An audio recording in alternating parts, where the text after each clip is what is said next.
Eric, ¿cómo estás? Gusto en saludarte. Gracias, igualmente. Reconozco que mucha gente te ve como un gran economista, conocedor del Estado, de las finanzas y demás.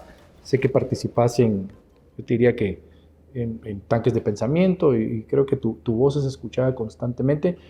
Y lo que creo que a la gente le llama la atención es que no necesariamente decís lo que la gente quiere escuchar, ¿ya? Eso a veces tal vez te causa un poco de, bueno, como me causa a mí el problema a veces, ¿verdad? Pero empiezo por darnos una idea de lo que en tu vida has caminado, en lo académico, en lo profesional, y después, si no te molesta, entramos en temas que tengo ahí planeados para ver qué perspectiva tenés. Perfecto, Luis Enrique, gracias por la invitación. Un gusto conversar por acá. Soy economista de la Universidad de San Carlos de Guatemala. Tuve la oportunidad, gracias a una beca del Banco Interamericano de Desarrollo, hacer estudios de macroeconomía en la Universidad Católica de Chile en los años 90, cuando en aquel entonces era el modelo económico de la región, el país, y tuve esa gran dicha de ser alumno de profesores de primer nivel, ¿ya?, a nivel mundial. Luego pues volví a Guatemala y con la ideal de tratar de aportar algo en mi conocimiento. Estuve en el sector público unos años, en la Secretaría de Planificación, durante el gobierno de Álvaro Arzú. Luego me trasladé a Asociación de Investigación y Estudios Sociales, así es, un centro de pensamiento reconocido acá en Guatemala. Luego fui invitado por la exministra María Antonieta Bonilla durante el gobierno de Berchea a ser su asesor en temas de presupuesto en el Ministerio de Finanzas Públicas. Por ahí estuve unos años en el Ministerio de Finanzas Públicas también. Juan Alberto Fuentes me invitó en 2008 a seguir siendo parte del equipo de finanzas. Cuando él sale en 2010 de finanzas, yo también me retiro. Y pues desde entonces he estado principalmente en el ámbito académico, en la Universidad Rafael Andívar y en ACIES, donde ahora sigo también trabajando en el área económica, tratando de aportar conocimientos y sobre todo experiencia al ámbito académico. Pues has hecho un poco de todo, pues. O sea, buena onda. No quiero yo decir que he hecho, ¿verdad? Vos, o sea, no te llevo ahí ni a los talones. Mira, Eric, te puedo tratar de Eric, ¿verdad? ¿No Claro que sí, no hay problema. Mira, obviamente pues el tema no era aterrizar de lleno en lo local, pero quisiera preguntarte con esa experiencia que tenés, ¿cómo vistes en su momento la aprobación de los 150,000 millones de quetzales?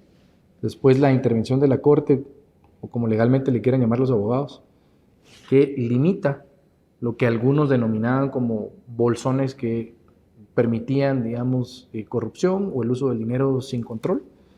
Y bueno, el día de la tragedia pues nos enteramos que siempre sí el Ministerio de Finanzas busca una ampliación de los 4,000 y tantos millones de quetzales.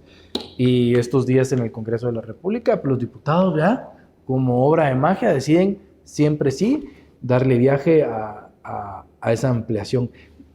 ¿Qué lectura tenés desde lo financiero? Y si encontrás algo político, me encantaría saber tu postura.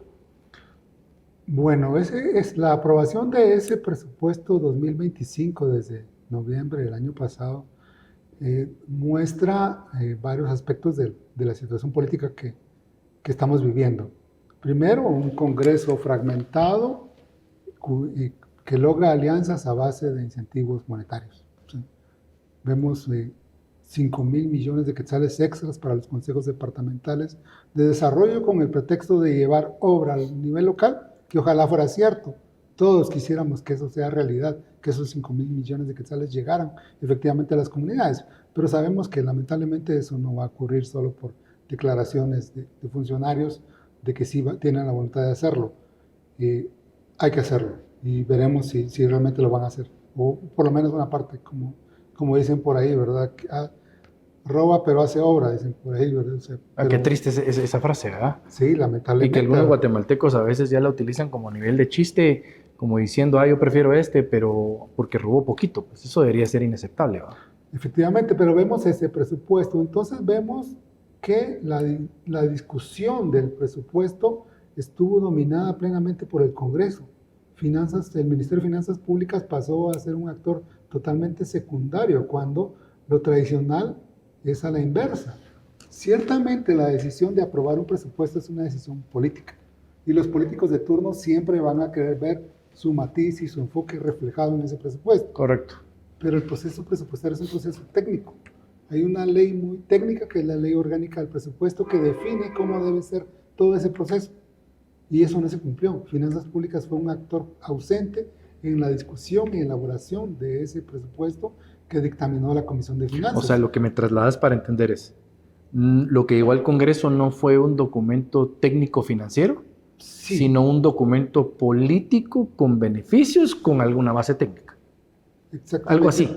Pero cuando la Comisión de Finanzas hace cambios, no, el documento iba técnicamente formulado, pero cuando la Comisión de Finanzas decide hacer cambios, porque es su voluntad política que hacer Claro. cambios, no se basa en el proceso técnico que debe seguirse observando. Por esa razón cometen errores y por esa razón la CCE suspende artículos de ese presupuesto, porque va aprobado con deficiencias técnicas ese presupuesto. ¿Por qué razón? Porque los políticos en la Comisión de Finanzas, donde tenemos a un exministro de Finanzas como presidente de la comisión, sin embargo, ignora ese aspecto técnico, sale un dictamen y es aprobado un presupuesto con deficiencias y es lo que hace a que la CC diga no, esos artículos se suspenden porque fueron aprobados con deficiencias. En realidad lo que estamos viendo es que los políticos ignoraron la base técnica que debe estar presente. La decisión no es técnica, por supuesto, nunca, es política, pero debe tener una base técnica. Y eso es lo que se ignoró en esta ocasión. Y lo vemos en todos lados. En Estados Unidos vemos la oficina de presupuestos, es una oficina técnica muy respetada, muy reconocida internacionalmente, que apoya, da sustento técnico a las decisiones políticas que se toman en el Senado y en el Congreso para aprobar recursos. Lo mismo debiera ocurrir aquí, lamentablemente no. Los diputados contratan como sus asesores a sus amigos, a sus afines, a sus allegados, pero no necesariamente al técnico que le va a poder dar la base necesaria para que el documento esté correctamente formulado y aprobado. Resultado, la CC tiene que suspender varios de esos artículos y en una segunda negociación el Congreso decide ayer aprobar una nueva ampliación presupuestaria. Algo inédito, nunca habíamos visto algo así, segundo mes del año y ya una ampliación presupuestaria. Chico, va, pero con aquella tranquilidad, va. Sí, la verdad es que algo inédito sí refleja que definitivamente el interés por manejar fondos es lo que está detrás de todo esto. Los consejos de desarrollo con la ampliación de ayer ya tienen cerca de 12,000 millones de quetzales asignados para este año. Eso es el doble de lo que tuvieron para el año pasado. De 6,000 millones que tuvieron el año pasado pasan este año a 12,000 millones. Algo nunca antes visto. Eso es casi el presupuesto del Ministerio de Salud Pública. Y al mismo tiempo...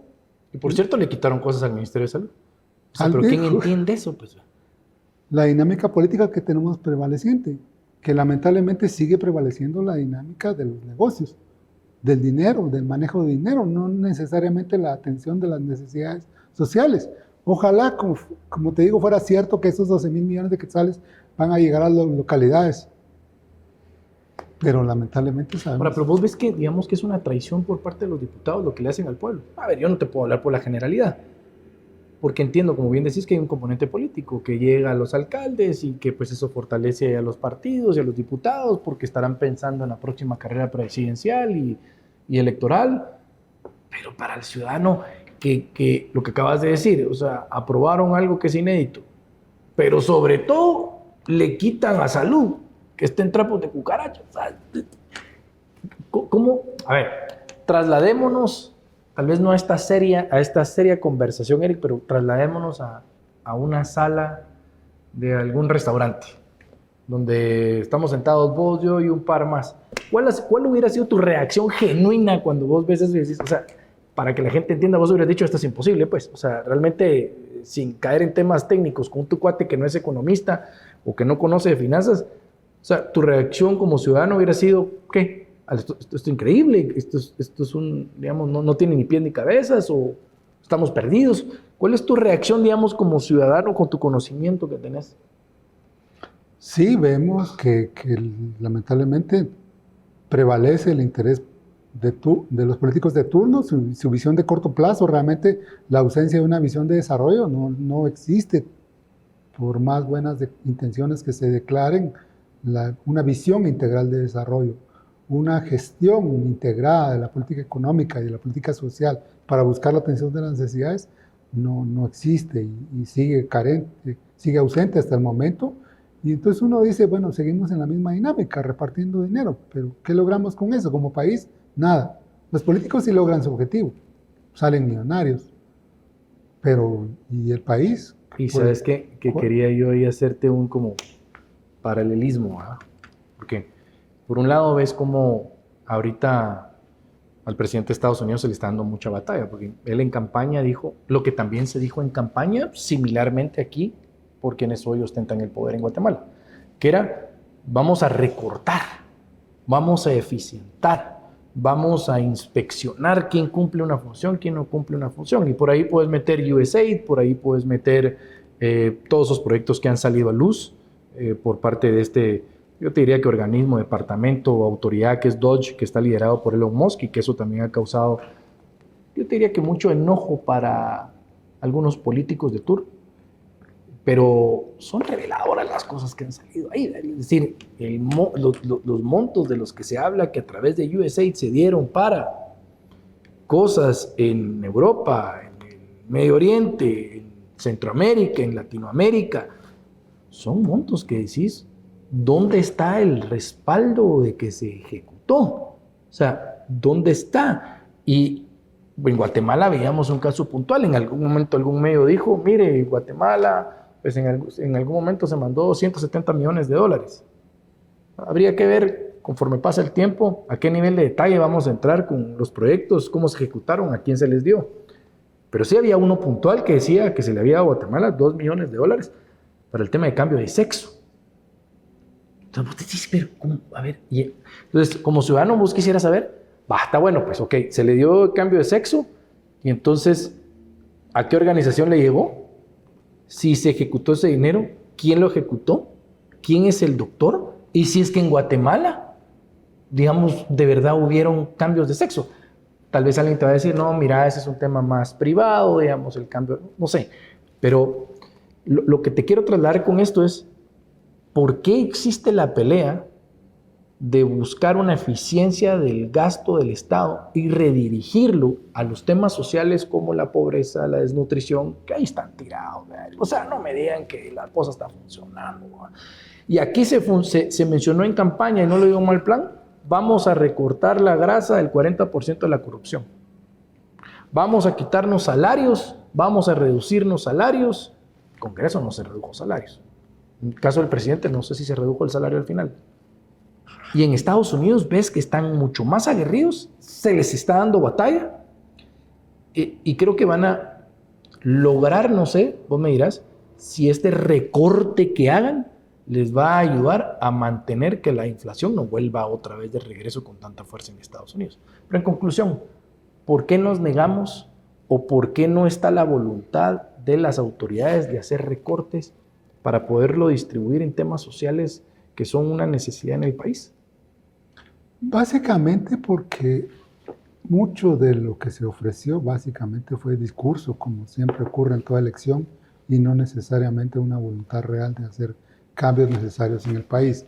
Sabemos que los cambios en el país son difíciles, es un país en el que tenemos muchas restricciones, pero y por lo tanto tratar de hacer cambios no es cuestión de un día para otro, pero por lo menos iniciar procesos.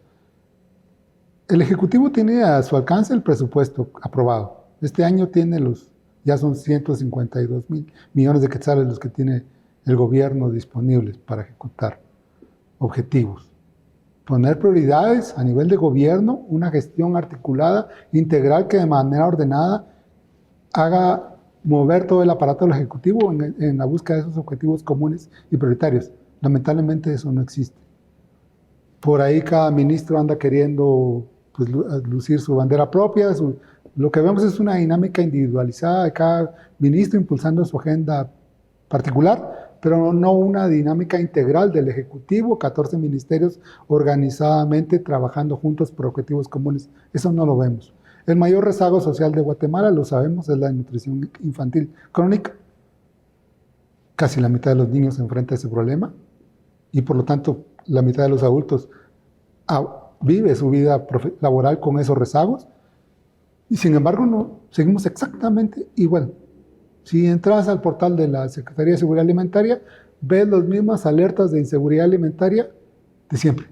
En Guatemala 2025 siguen muriendo niños por hambre. que no somos un país pobre como para que estén muriendo niños por hambre. No nos podemos dar lujos de economía avanzada, pero pues tampoco como para que estén muriendo niños por hambre. De hecho, somos un país de ingreso medio alto, según los estándares del Banco Mundial.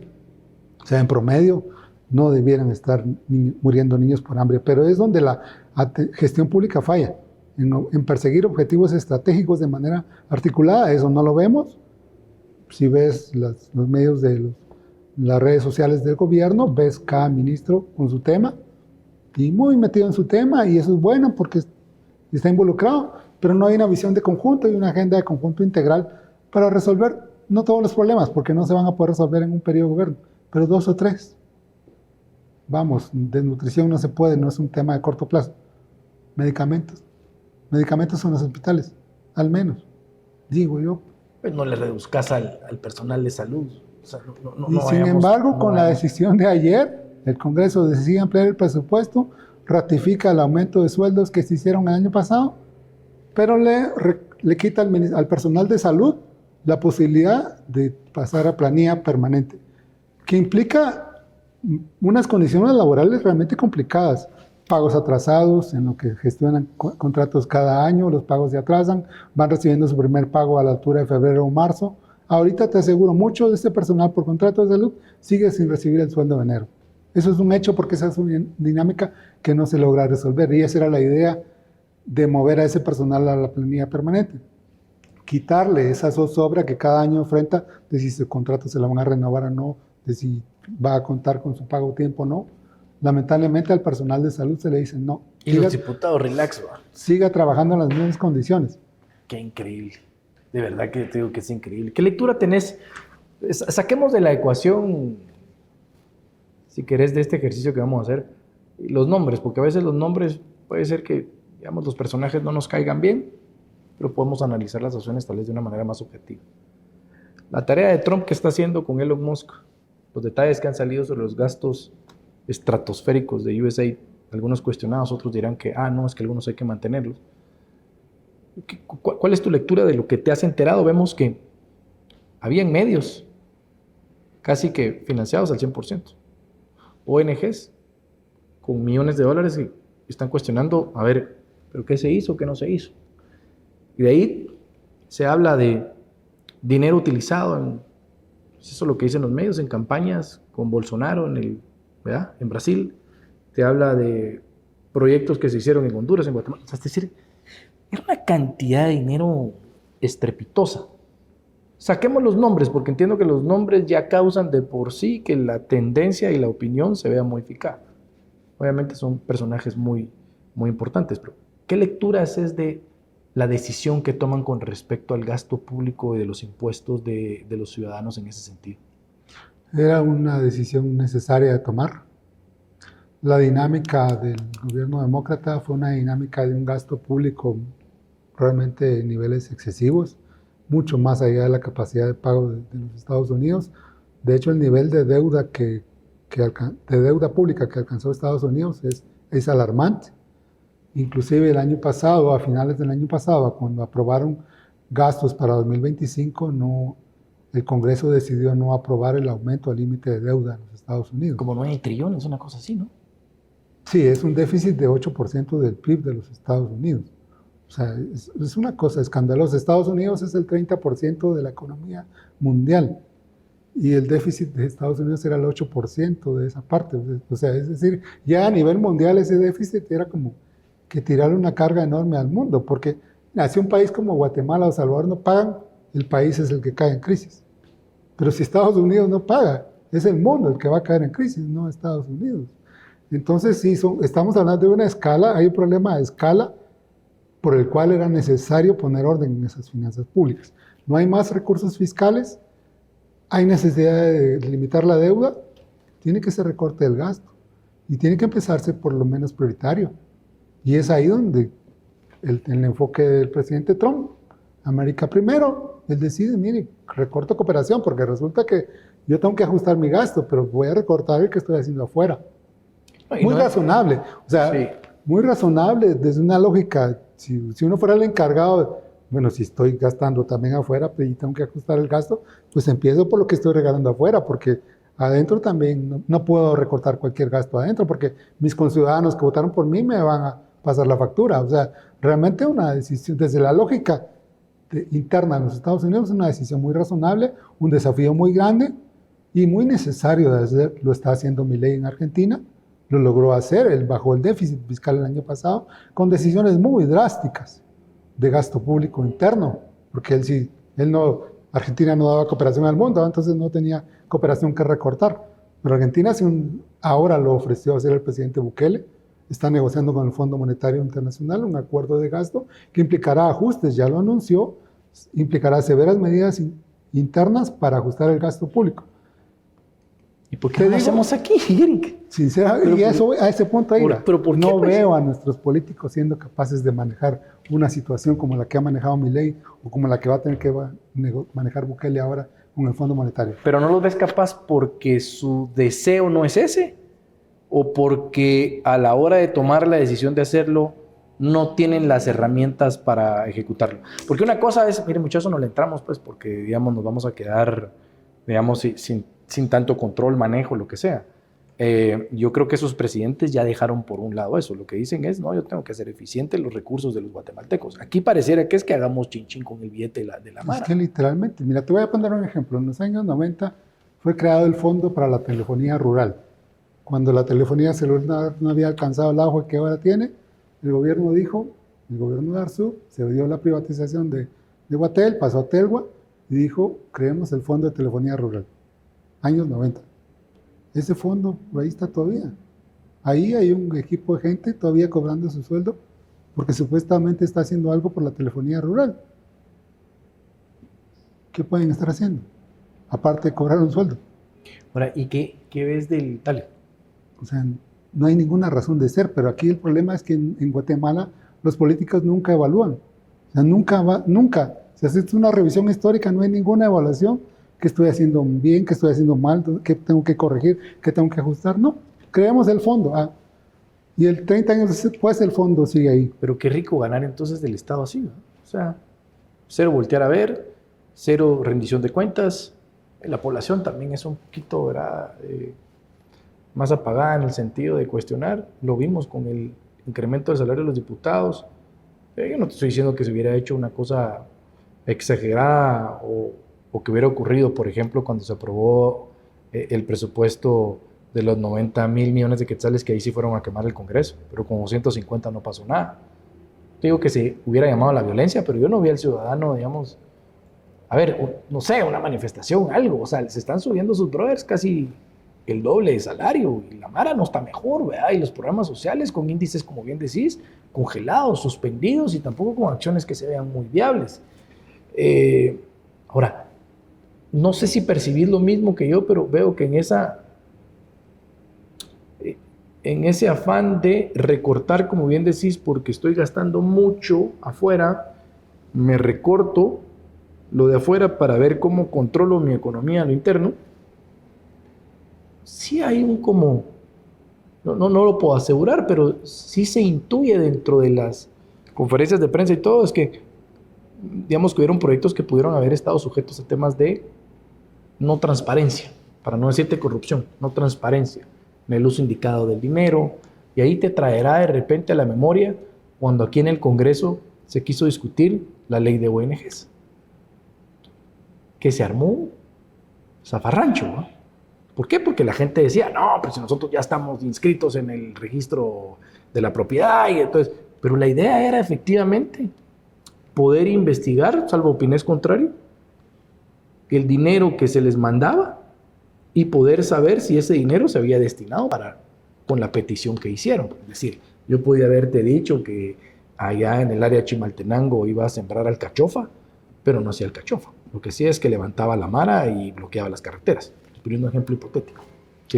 Es decir, creo que es un ejemplo vivo de que no queríamos que se nos revisara qué es lo que hacemos con el dinero que viene del exterior.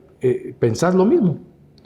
A nadie nos gusta ser fiscalizado. Es inherente a la naturaleza humana. Ni por la esposa, ¿va? Parte de los pleitos domésticos. Pasame cuánto ganaba. Y la fiscalización, ¿verdad?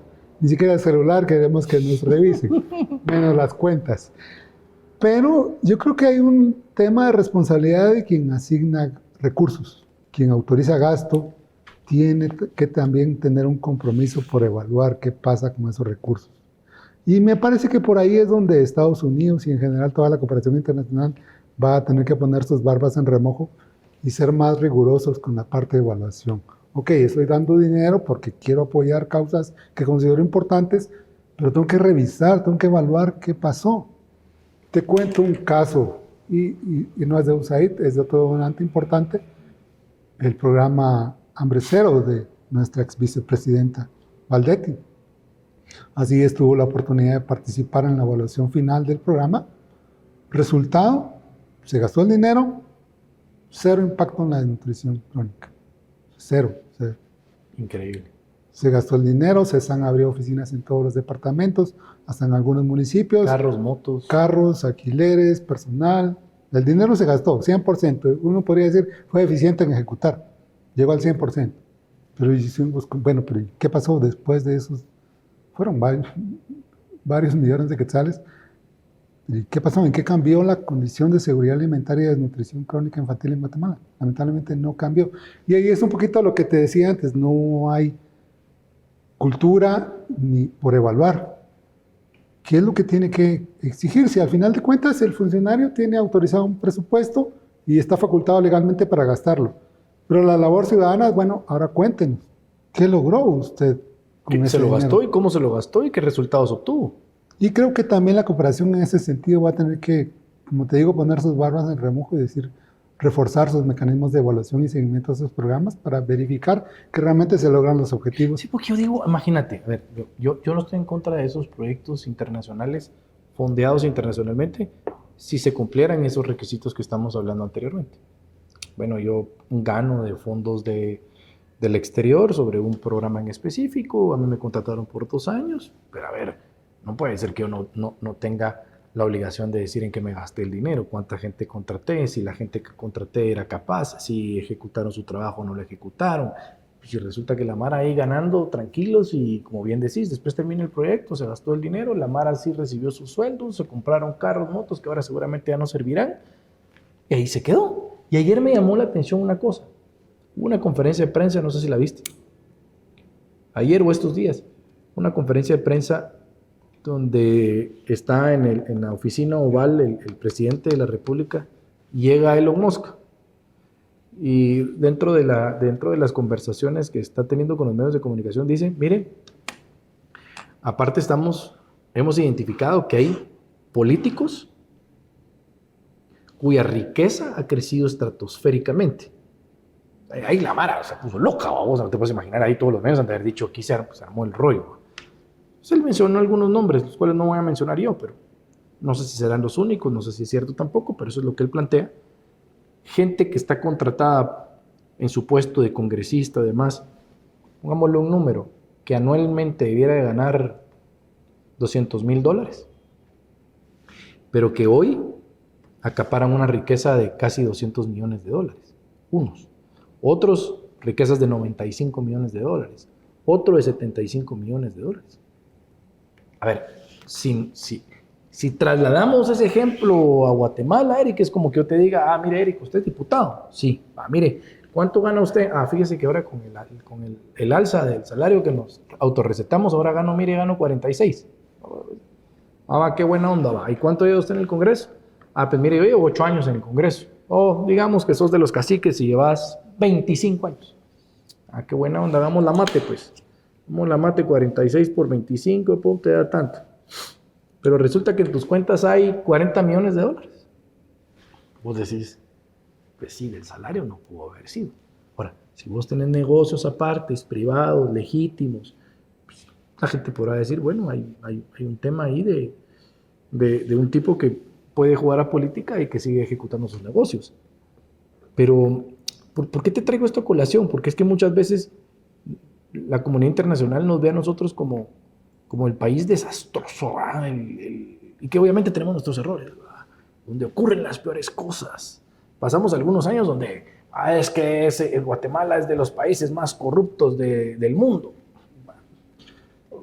no te digo que no seamos, yo no creo que haya ningún país en el mundo que no lo sea, pero cuando veo que salen esas noticias, yo digo, a ver, yo creo que, digamos, ni Estados Unidos ni Europa me puede venir a decir a mí ni a dar ejemplos de lo que estamos haciendo. Nosotros tenemos que arreglarlo. ¿Con qué termino?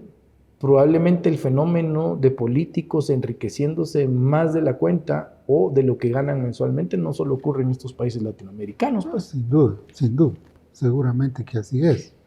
Y es lo que precisamente está denunciando ahora la oficina de Elon Musk, ¿verdad?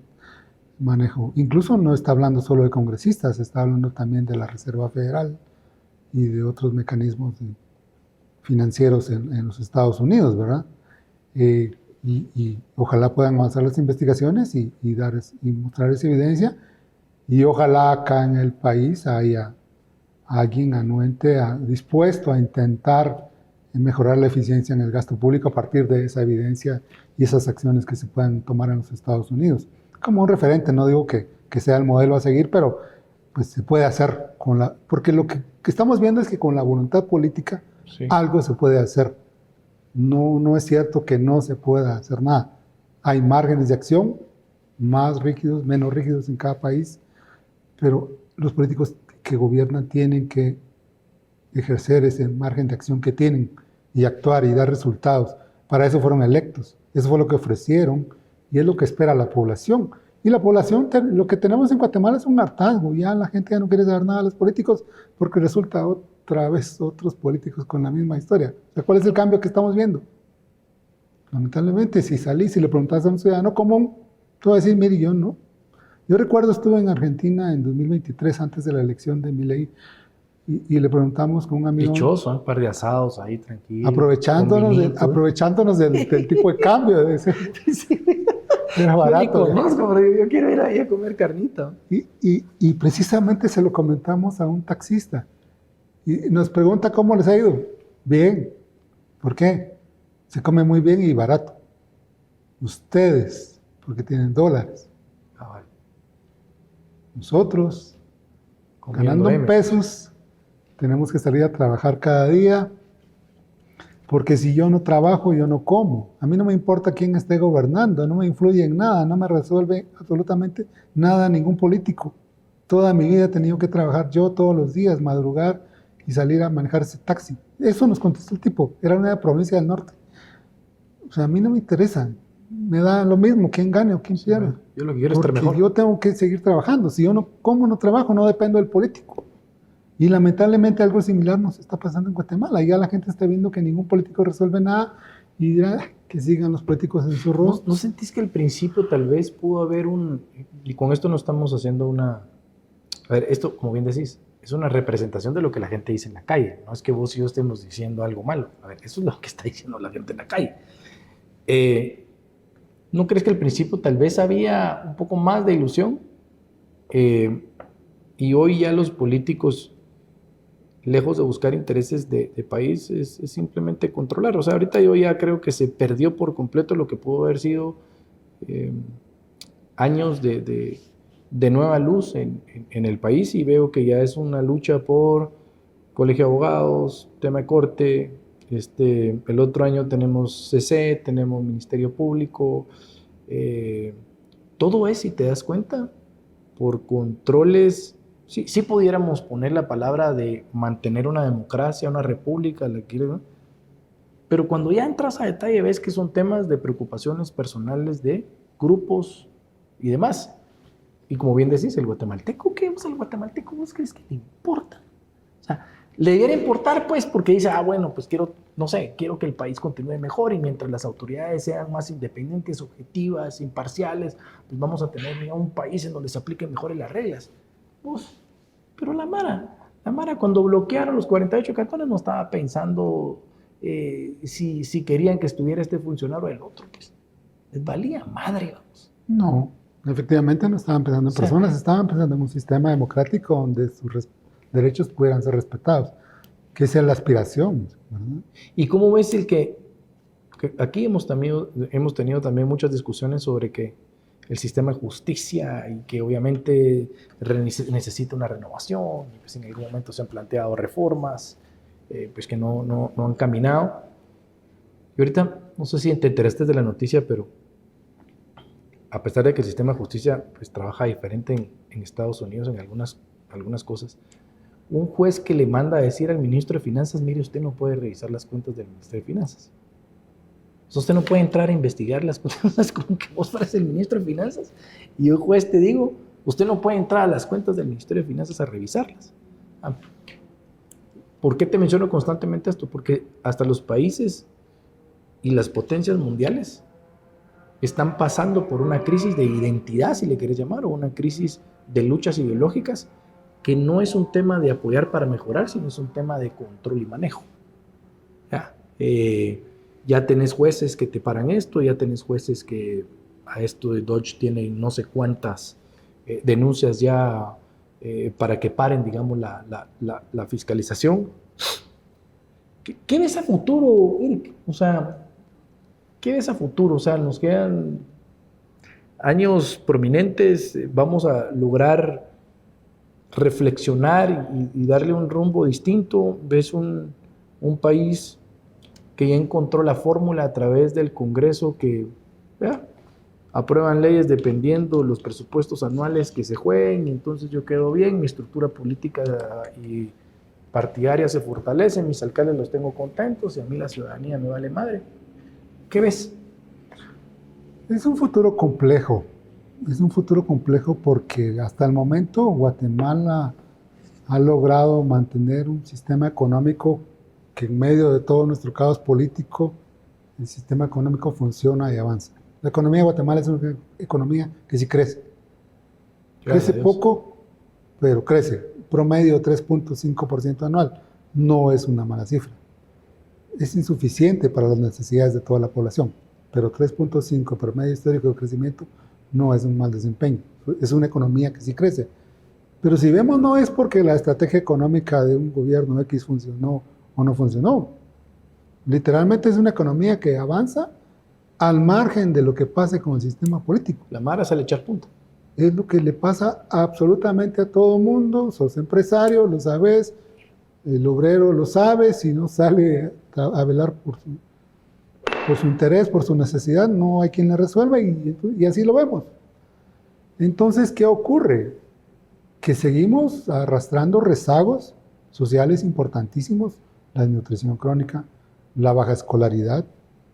Entonces, como país no nos permite dar un salto. O sea, pasar de ese 3.5%, que es bueno, no es una tarea simple. No la vamos a lograr por más puerto que nos venga a hacer el gobierno de los Estados Unidos, por muy gigantesco que pueda ser el puerto que nos van a hacer, no nos van a resolver los problemas que nos impiden como economía modernizarnos y avanzar. Esto está interesante. O sea, tu lectura es que no importando que Estados Unidos nos apoye en tema de infraestructura y puertos, no necesariamente nos va a solucionar el problema. Es que ¿cómo? ¿Con qué fuerza laboral? ¿Con qué infraestructura rural? Voy a poner un ejemplo de un caso específico, no voy a decir el nombre, pero una empresa de cultivos agrícolas, muy reconocida, vende en Estados Unidos, y un día la persona dice, ya no puedo seguir creciendo en Guatemala. Mi demanda sí me está creciendo, y yo se lo pregunté literalmente, porque se fue a Perú. No abandonó Guatemala, pero siguió creciendo para crecer, porque su demanda estaba creciendo, se fue a establecer a Perú, a ampliar su capacidad de producción a Perú. Me va a salir más caro, me dijo, trasladar a Estados Unidos, pero allá puedo crecer. Hay caminos rurales, hay agua y saneamiento, hay fuerza laboral calificada, hay tecnología. Sabes que los vegetales para venderse en Estados Unidos tienen que tener forma, color y tamaño, ¿verdad? No le podemos vender la zanahoria de almolonga que parece repollo, ¿verdad? O sea, ¿verdad? Entonces el tipo dice, no, Guatemala ya no me da, ya no puedo seguir creciendo. Esas limitantes estructurales son las que te vas a encontrar con cualquier empresario que quiera seguir escalando. Lamentablemente, así como estamos, no da. O sea, ¿no te ilusiona entonces el tema de los puertos y la infraestructura que Estados Unidos nos ofreció? Es que es bueno, es necesario, pero no es suficiente. Y lo no suficiente es lo que no hemos aprendido nosotros a hacer. Exactamente. Por años de años. Mira, o sea, nos venía a montar Disney y lo vamos a quebrar. Tan simple como ¿verdad? Por mal personal, por mala capacitación, por mala atención, por X, Y, Z, por temas políticos, te trajeron Disney y lo vas a quebrar. ¡Hala! Eso sí sería. Mira Costa Rica. Yo sé que a muchos no gusta el ejemplo de Costa Rica, pero realmente, si lo vas a ver, yo tuve la oportunidad de estar en junio ahí, realmente es un entorno totalmente distinto. Totalmente distinto. Hoy por hoy es el país más industrializado de Centroamérica. No es Guatemala. Guatemala es el país más grande, pero porcentualmente, como proporción, Costa Rica es más industrializado hoy, con la escolaridad más alta, con el ingreso promedio por habitante más alto, con el nivel salarial más alto. Es caro para vivir, sí, pero el nivel de ingreso de la población es acorde a eso. ¿Crees que es una traición como guatemalteco o, digamos, o te separas por el tema de ser nacionalista, de que en algún momento mejor le digas a Estados Unidos, mire, sí, hágame Disneyland y hágame los puertos, pero opérelos usted. Opérelos usted. Traiga una empresa norteamericana, opérelos usted. Es que si lo vamos a operar nosotros, como bien decís, probablemente lo que va a pasar es que se van a quedar ahí. Mira cuánto le tomó a Panamá lograr que le dieran la administración del canal. Casi un siglo tardó, ¿no? O sea, fue al final del siglo XX cuando Panamá logra demostrar a Estados Unidos, mire, sí soy capaz de administrar esto. ¿Qué es lo que ahora reclama el presidente Trump? Mire, se los dimos para que lo administren, pero administrenlo bien. Bueno, ese es el reclamo que le está haciendo a Panamá. Y al gobierno de Panamá respondió. O sea, si tuvieras a Rubio hoy, ¿qué le dirías? Mire, Rubio, buena onda. Buena onda por la infraestructura. Pero mire, no nos lo deje a nosotros porque nos vamos a pasear en esa vaina. O sea, esa sería realmente tu petición. Opérenlo ustedes por un buen tiempo. Capacitemos la gente. Y cuando creamos que es conveniente, soltémoslo. ¿Crees que esa sería una vía? Pienso que sí. A ver, esa bonita casa de enfrente tiene una linda cancha de tenis. Si le permitieran la entrada al público a la cancha, ¿qué pasaría? No se arruina. No hay un orden, no hay una cultura de respeto, de orden, de mantener el bien común o el bien que se está dando para uso común. Eso lamentablemente en Guatemala nos falta muchísimo. Cuando hablamos de Estado de Derecho, la gente solo piensa en jueces y togados y abogados, pero en realidad el Estado de Derecho implica respeto a normas y eso incluye normas de convivencia ciudadana. Nosotros lamentablemente ni siquiera eso tenemos, no tenemos una cultura, aquí tenemos una cultura muy individualista, muy a la sobrevivencia, sálvese quien pueda, y entonces si vemos por ahí un puerto que está funcionando, el que va a usar, lo va a aprovechar mejor va a ser el que esté más dotado y sea más sagaz y audaz para hacerlo, no necesariamente el que va a velar porque ese puerto sirva para los intereses nacionales y comunes. ¿Qué óptica tenés en general de la visita de Marco Rubio al país? Creo que fue una visita estratégica, ellos buscaron mandar señales a los países de Centroamérica. La actitud de los gobiernos fue prácticamente la misma, abiertos a escuchar a cualquier cosa, pues. O sea, los requerimientos y abiertos a dar soluciones. Quizás no la solución ideal esperada por Estados Unidos, pero sí soluciones acordes a lo esperado por Estados Unidos. Ahora, ¿ves que lo peligroso sea que un secretario de Estado después pregunte, miren, ¿y qué hicieron? Y que estos países que usualmente se quedan de brazos cruzados digan, no hice nada, y por ahí nos venga un latigazo? O sea, ¿sentís que el gobierno, somos un país que el día de mañana puede ser castigado por portarnos mal? ¿Ves al gobierno de Estados Unidos? O, te la planteo de otra forma, ¿hay preocupaciones dentro de tu análisis de lo que puede pasar en Guatemala con un gobierno como el que tiene Estados Unidos ahorita?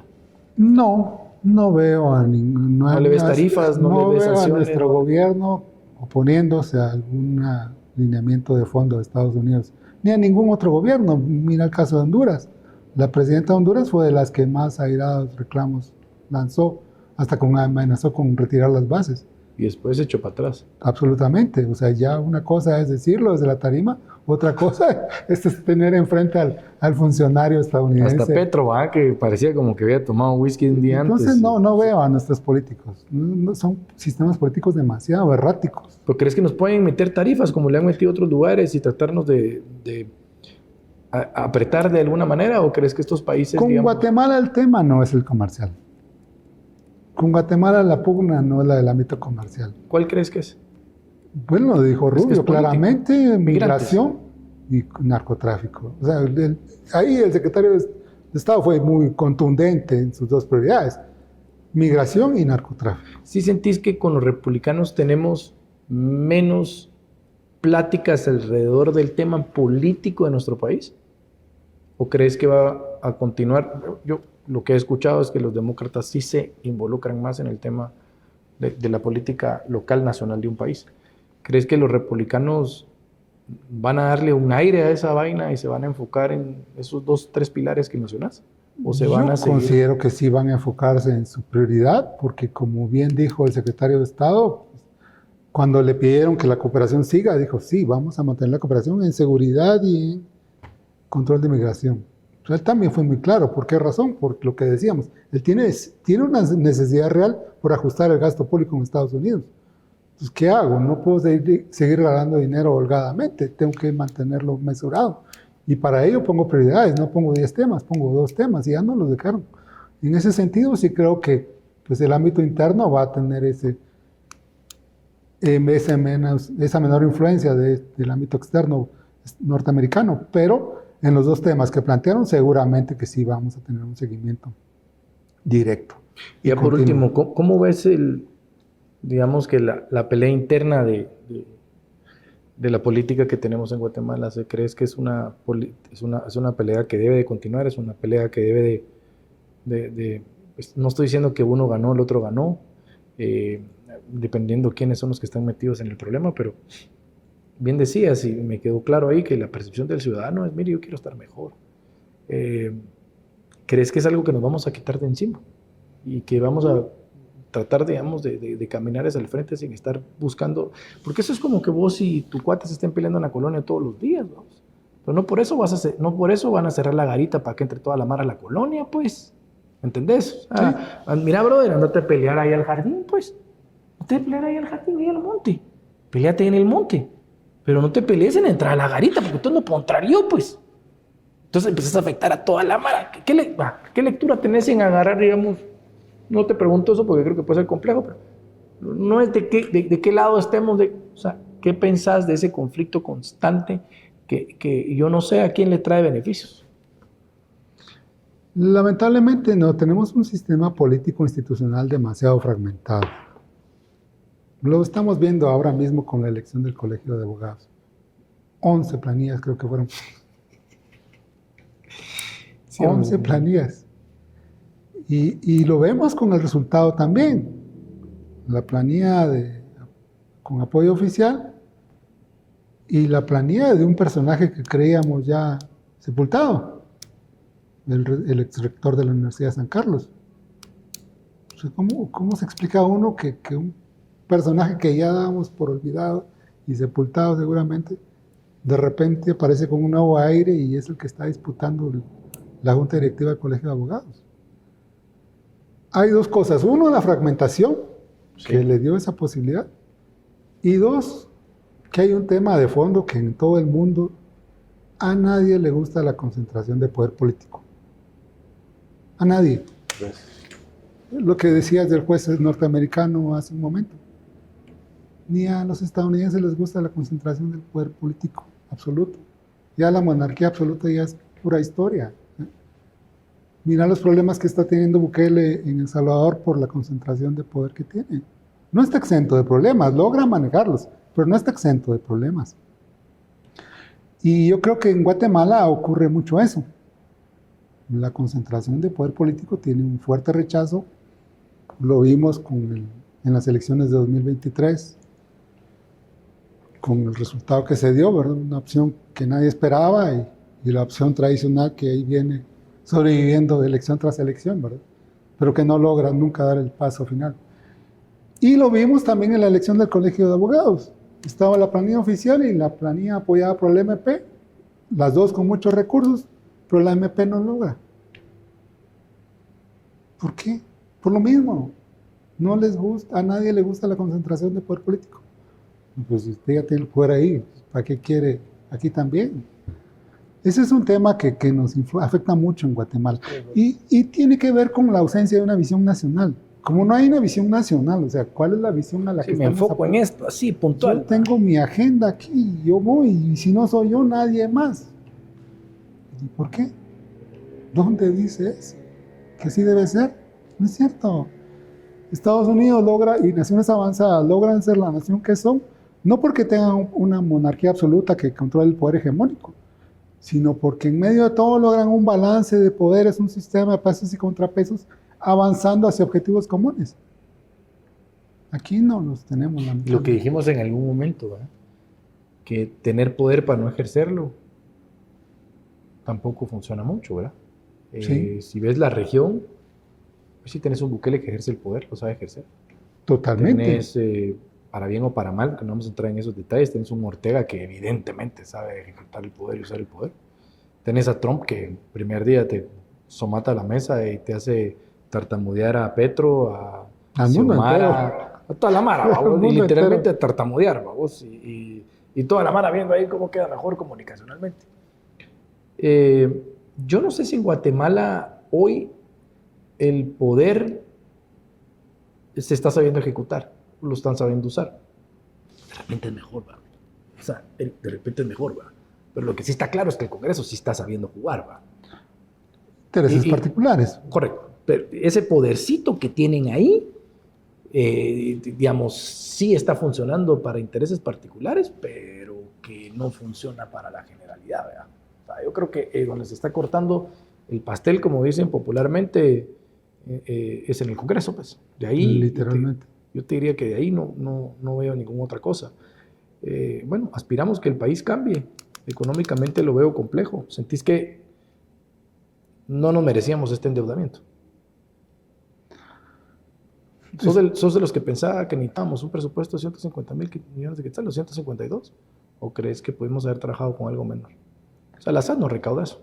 No, la SAT va a recaudar, si bien le va, 110 mil millones. O sea, 40 mil 40 millones. de déficit ahí, por decirte. 40 mil millones. No sé si aprobaron más préstamos o van a seguir aprobando vainas, con una poca ejecución. ¿Cuál hubiera sido tu análisis? ¿Qué hubieras planteado? Mire, mucha, apeguémonos a lo que hace la SAT y mantengámonos o pongámosle un poquito más. ¿Cuál es tu lectura? Creo que la deuda debiera priorizarse para proyectos estratégicos. O sea, no endeudarnos porque pues nuestra deuda es chiquita y entonces no hay problema, sigamos endeudándonos. Cabal. El argumento de ahorita de los técnicos, Sí, ¿no? No, hombre, no estamos endeudados, entonces sí lo soquemos al país. En cambio, si hubiera sido una deuda planteada para un proyecto estratégico, ok, el metro, ¿quién no quisiera un metro aquí en esta ciudad? Por Dios, o sea, estoy seguro que no habría ciudadano que diga que no. Que implica, tenemos retos enormes porque el estado de la ciudad no es el que permite introducir un metro como Pues lo malo es que, agarrando tu ejemplo, se le hubiera dado el dinero para el metro y no sabemos si va a ocurrir el metro. Porque ahí está el kilómetro 44, ¿qué es? 44 Caminos Cuintla, el dinero ahí lo tienen y ahí está tirada la obra. O por lo menos no se ha arreglado, pues. Ahí está. Entonces, lo más triste es lo que decís, o sea, aparte se les da dinero, pero no sabes si van a arreglar las cosas, ni cuándo, ¿va? Y te hago una última pregunta, ¿qué pasa con ese dinero del presupuesto que las instituciones no utilizan? O sea, lo guardan como bolsón para el siguiente año y se les acumula de lo que ya tienen. No, es el llamado saldo de caja, es un término genérico. Sí. O sea, el dinero autorizado, presupuesto es autorización para gastar. El dinero presupuestado un año y que no se gasta y que se recaudó, se pierde. Dinero, se queda depositado en el Banco de Guatemala, es el llamado saldo de caja en el fondo común y queda disponible para pagar gasto en los años siguientes. Es como un ahorro, ingreso que no se gasta. Pero a disposición del gobierno. A disposición del gobierno. O sea, es un bolsoncito que le queda ahí. Exactamente. O sea, no son penados por, no digamos, la palabra no penado es, no son sancionados, no son recriminados por no gastarse. No. Es decir, pudiera ser una estrategia también, miren, dejemos guardado algo aquí para otras cosas. ¿O no es tan fácil después destinarlo? Incorporándolo al presupuesto. Pero ¿qué ocurre? Los consejos de desarrollo no gastaron el año pasado 2.000 millones. Ese es el ejemplo que quiero. 2.000 millones de quetzales no gastaron el año pasado. Y uno debiera decir, bueno, estos no gastaron, aquí hay otras necesidades. Uno podría pensar, si este es un país con muchas necesidades. Correcto. Pero no, viene el Congreso y no, señor, este dinero que no se gastó aquí el año pasado, lo vamos a dejar aquí y ahora se lo puede gastar este año. No hay problema, no hay Sumado problema. a lo que le toca este año. O sea, tenía 6 un año, se gasta 4, guarda 2. Al siguiente vienen 6 y tiene 2 aquí, ahora son 8. Y es mucho más, porque tenía 4 del aporte regular, 2 de lo que no gastó el año pasado y 5 del aporte extraordinario. Ahora tienen casi 2 en los consejos, 12,000 millones de quetzales. Pero además es por esa práctica que no debía darse. Si usted no gastó, señor, pues sí, ordene sus procesos, vea cómo se logra ser más eficiente. Ojalá una empresa privada te dijera, mire, guárdelo, no tenga pena usted. Ahí para su departamento, después Sí, usted ve qué hace ahí haga con su convivio. No, usted no usa este presupuesto, aparte a los números generales Claro. de rendimiento de la empresa, pues. O de otras necesidades. Es que Claro. necesidades siempre hay. Qué increíble. Esas son ilimitadas. No Sí. se cumplen 100% nunca. Siempre hay. Vas a tener necesidad de recursos siempre. Entonces, si aquí hay un área que no está gastando y aquí tengo otra área que necesita, Sí, bueno, veamos cómo apoyamos. qué increíble. pero- Bueno, ni modo, es lo que hay, Eric. Te agradezco mucho por la plática. Creo que va a abrir muchos ojos porque, no sé, la ciudadanía a veces creo que no termina de entender, principalmente este ejemplo que pusiste, que es más técnico sobre el uso del dinero, que además hay que acotar algo. El dinero es de la ciudadanía guatemalteca. O sea, y bien decía un amigo mío, dice que qué triste que a 160 le damos las decisiones completas de un país, pero bueno, es así, ¿verdad? Así es. Pero también la respuesta de otro amigo era, esos 160 son la representación de nuestro país. Es decir, decir de afuera que esa gente es mala, es buena, ¿no? Al final es una representatividad o representación de la sociedad guatemalteca. Ojalá que en algún momento tengamos, pues, no sé si gente diferente, porque vemos que hay una renovación constante del 90% en el Congreso y cada vez hay más miedo de meterse el tema político, pero bueno, no se pierde la esperanza, Eric. No, definitivamente es lo que Es lo que hay. nos hace A seguir. levantarnos cada día. Gracias, Eric, te agradezco. Bueno, un gusto.